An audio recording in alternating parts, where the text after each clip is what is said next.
Bonjour, c'est Gilles du site boursicoté.com. Voici l'analyse technique du CAC 40 pour cette journée du mercredi 9 janvier 2013. Et encore une fois, pas grand chose à dire sur cette séance puisque nous avons évolué dans le même canal qu'hier, même légèrement plus restreint, puisqu'après une ouverture sur les 3717,47, nous avons marqué un plus bas à 3703,53, un plus haut à 3730,05. Pour terminer, tenez-vous bien, à 3717,45, c'est-à-dire à 2 centièmes du niveau d'ouverture, ce qui nous donne un doji quasi parfait. Sur cette séance, le CAC 40 gagne 0,31% et donc un peu plus de 11 points, presque 12, 11 points et demi gagné par rapport au cours de clôture. Comme je vous le disais à l'introduction de cette analyse, pas énormément, pas même du tout d'éléments supplémentaires à vous apporter sur cette analyse au vu de cette séance, puisque nous continuons d'évoluer ici entre ces 3735 et 3695 pour la zone basse. Le doji vient s'appuyer ici sur l'ancien support, ce qui irait plutôt dans le sens d'une réintégration de cette tendance suite à la sortie un petit peu en dérapage suite au passage donc à la nouvelle année, puisqu'on avait ici les deux séances qui encadrent le nouvel an, qui montrent là quelques perturbations, comme je le dis sur mes analyses écrites. On ne sait pas si c'est dû aux bulles de champagne ou à autre chose, mais en tout cas les cours ont, semble-t-il, réintégré une évolution plus normale entre guillemets. Au niveau des indicateurs, pas de grands changements non plus, puisque nous avons ici une évolution proche de la zone de surachat, mais qui reste neutre pour le RSI. Le stochastique, lui, reste dans sa zone de surachat, en attente d'un signal. Le MACD est toujours en évolution baissière, mais assez légère. On avait pensé ici qu'un signal de continuité baissière se mettrait en place. Mais on voit que pour l'instant l'évolution reste horizontale, donc alors que cet indicateur nous montre plutôt une consolidation. Du point de vue des volumes, donc nous avons ici une séance de hausse avec des volumes qui forcissent un petit peu. Alors ça c'est intéressant. Cet élément-là, alors le problème c'est que vous allez me dire qu'on n'a pas une tendance très marquée. Cet élément-là, en général, des volumes et une volatilité, donc des volumes qui montent et une volatilité qui baisse. Donc là c'est relativement clair, on voit bien une baisse de la volatilité ici sur cette séance. En général nous montre un changement de tendance. Le problème c'est que nous n'avons aucune tendance, donc changer de tendance, en général on inverse la tendance. Donc là vu qu'on est stable, on voit pas trop de dans quel sens on pourrait partir. De fait d'avoir ici une poursuite de la phase haussière, eh bien pourrait nous dire qu'on pourrait repartir en phase baissière. Mais ce ne sont vraiment que des suppositions.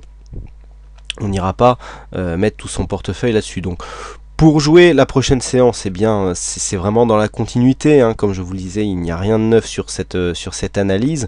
Les zones d'alerte restent à la hausse, donc la zone des 3735 points. En cas de cassure, on réactiverait ici une dynamique haussière, donc qui se ferait malgré avec juste ici cette phase de sortie en guise de consolidation. On continuerait donc sur une dynamique haussière, donc sur une cassure des 3735 en direction des 3753. C'est le premier objectif. Il y en a d'autres derrière, nous en reparlerons si les cours venaient à casser cette zone.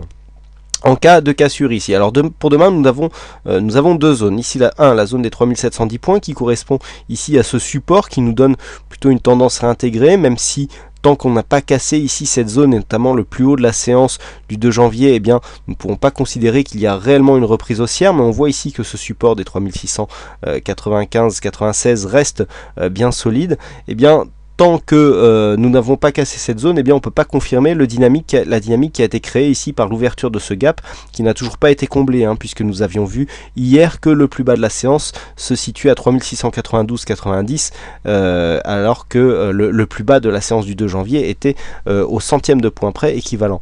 Donc pour l'instant, aucun comblement même au centième de point près, mais aucun non plus dépassement du plus haut de cette séance. Donc pour l'instant on reste ici dans le sillage de cette séance du 2 janvier sans aucune orientation, avec aucune indication. Donc pour l'instant on voit bien d'après ne serait-ce que les banques de Bollinger que nous avons plus de potentiel à la baisse qu'à la hausse, mais aucune confirmation comme quoi une séance baissière pourrait s'installer. Donc on s'en remettra au niveau avec donc cette zone des 3735 qui en cas de cassure pourrait réactiver une dynamique haussière, ça je viens de vous en parler. une tendance neutre tant que nous restons dans ce range donc des 3695-3735 avec une petite préférence baissière en cas de cassure de ce support, puisque là on sortirait de la dynamique haussière qui avait été impulsé. Ici vous voyez on a ces 4 points bas ici significatifs qui nous donnent une possibilité de continuer ici sur cette même dynamique si on fait abstraction ici de ces deux bougies, et donc le fait de casser cette zone de support viendrait amoindrir cette dynamique puisque nous aurions une possibilité de retournement, et donc en cas donc d'attaque baissière, on confirmera un début de consolidation en cas de cassure ici des 3695. Alors 3600 plutôt, on va partir des points bas donc de la séance du 2 et de la séance d'hier, à savoir les 3692,90. Donc voici les zones dont il faut se souvenir pour essayer de jouer des signaux de cassure. Pour l'instant, eh bien, on peut continuer à jouer des zones de range sur les plus hauts et les plus bas, mais bon, c'est pas, en général, c'est pas très rémunérateur, surtout que ce range est très peu volatile. On a très peu de volatilité aujourd'hui, entre le point haut et le point bas on a à peine plus, on a 27 points, donc il n'y a pas énorme. Donc voilà, en cas d'objectif, donc en cas de cassure ici baissière, le premier objectif, donc si ça intervenait demain, sera à 3665, et nous aurions un objectif ici qui est tout proche à 3656 de comblement de gap, avec même un enfoncement possible ici jusqu'à 3645, et ça on en avait déjà parlé. Voilà donc ce que l'on peut dire sur cette analyse technique. Aujourd'hui c'est Ascar qui gagne au jeu du fixing, donc bravo à lui. Puis quant à moi, il ne me reste plus qu'à vous souhaiter à toutes et à tous une bonne soirée, bonne chance dans votre trade, et je vous donne rendez-vous dès demain pour d'autres analyses techniques en vidéo. Voilà, bonne soirée et bonsoir à tous et à demain.